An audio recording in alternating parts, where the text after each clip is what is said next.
ऐकायचे, आपल्याला मुलं भरपूर ऐकायचे. तयारी आहे ना? बोलत आहे का? पक्का? चला, आता आमच्या प्रत्येक आईला मुलं शाळेत गेल्यावर असं वाटतं, माझ्या मुलाने माझ्या मुलीने पहिलं यावं, वाटतं की नाही? माझ्या मुलीला खेळ आला पाहिजे, तिने अभ्यासात पुढे पाहिजे, तिने गायनात पुढे असलं पाहिजे, तिने स्पीच केला पाहिजे, सावित्री सारखं असं बोलायला पाहिजे. प्रत्येक आईला असं वाटतं, बरोबर?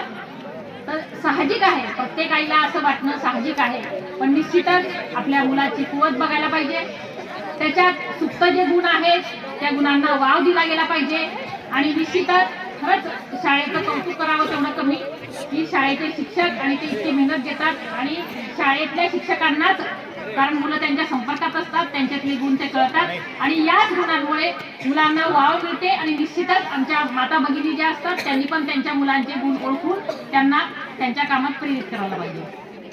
मला सांगा, आता जेव्हा शाळा सुटते, शाळा सुटल्यावर तुम्ही घरी जातात, बरोबर? घरी गेल्याबरोबर किती मुलं आपल्या आई पप्पा, आईशी म्हणा, पप्पांशी म्हणा, किती लोक शाळेत काय काय झालं सांगतात. वा, मीच काय वाटते, वा वा, येस वाई.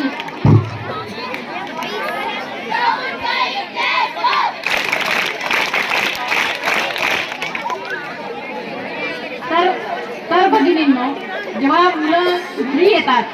मुलं जेव्हा घरी येतात तेव्हा आपलं काम आहे तो विषय काहीच येत. आपल्या मुलं शाळेत आल्यावर त्याला आज कमीत कमी काय शिकवलं, आज क्लासवर्क मध्ये काय झालं, आज होमवर्क काय दिलेला आहे, आज त्याच्या गमती काय झाल्या, त्याने शाळेत काय चुका केल्या, त्याने कोणाची मारामारी केली, कोणाला काही शिवीगाळ केली, कुठलं जर काही चांगलं सत्कृत्य केलं असेल तर त्याचं कौतुक करा. त्याने एखादं जर चुकीचं काम केलं असेल तर त्याला ती चूक का झाली आहे आणि ती पुन्हा होऊ नये, यासाठी आईची ही भूमिका आहे की त्याने तिच्याशी बोललं पाहिजे. आणि याच्यामुळे काय होतं की आपली मुलं आपल्याशी मनाने मोकळी बोलायला लागतात.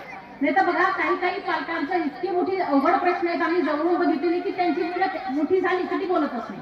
मग त्यांना असं वाटतं आमचा मुलगा तर छोटा बाबू खूप छान बोलायचा, पण आता मोठा झाला आमच्याशी बोलत नाही. तर आई वडिलांची मुलाशी बॉन्डिंग जी आहे ती खूप चांगली असायला पाहिजे.